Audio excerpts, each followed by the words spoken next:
nahuli kamang panloloob sa isang butika sa lungsod ng Parañaque. Nilibas ang kaong-kaong gamot, pera at ilang gamit sa computer.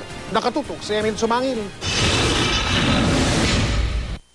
Kasunod ng pagbukas ng pintuan ng saradong bodega ng isang malaking butika sa Parañaque City bago mag-undas, ang disimuladong pagpasok ng lalaking walang suot na pang-itaas.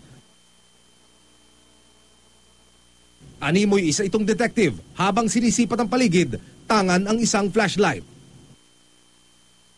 Kasunod na pumasok ang isa pang lalaki. Ang isa, pinuntirya agad ng isang silid sabay pasok sa main door. Mabilis na nailabas ang unang kahon ng mga gamot. Habang ang ikalawang lalaki, monitor ng computer ang inatupag at maging ibang makitang kasangkapan. Dinistrongkat tinangay ang laman ng drawer. Walang patid ang paglalabas ng mga kahon tulad ng CPU. Pero hindi pa pala tapos ang kanilang operasyon. Pagkat muling nagsibalik ang mga ito, naghanap ng iba pang mananakaw at muling binalikan ang mga kahon. Sa investigasyon ng Parañaque Police sa nakawang ito, nakilala sa pamamagitan ng kuha ng CCTV ang dalawang lalaki. Ang nakahubad ay si Romel Botero alias Tangkad, habang ang alalay niya, kinilalang si Rolando Tolentino alias Kambal.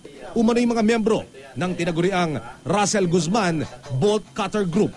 Itong grupo na to ay masasabi naming organized kasi kung nakikita nyo, hindi lang sila sa Metro Manila.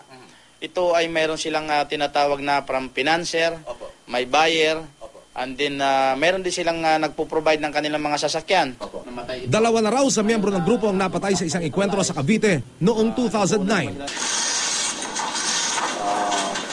Habang ang umano'y leader na si Russell Guzman alias Bernardo Bernadas, natunto ng Parañaque Police sa MPD Station 1 na inaresto sa iba namang kaso noong 2010. Umamin sa pulisya si Guzman sa operasyon ng kanilang grupo, pati na ang sinasabing pinagbabagsakan ng mga kontrabando.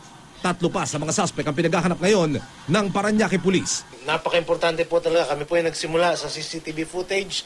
And again, kami po ay nananawagan sa mga establishments. Napakadali pong masolve ng krimen kapag po kami may pagsisimulan. Emil Sumangil, Nakatutok, 24 oras. Mga kapuso, tulungan po natin ang mga otoridad na lutasin ang krimen. Kung nahuli kam ninyo ang mahalagang balita sa inyong lugar, ipadala nyo po sa amin sa U-Scoop. Paalala lang po mga kapuso, yun lamang mga pagmay-may-ari ninyong mga video at litrato ang ipadadala nyo sa amin.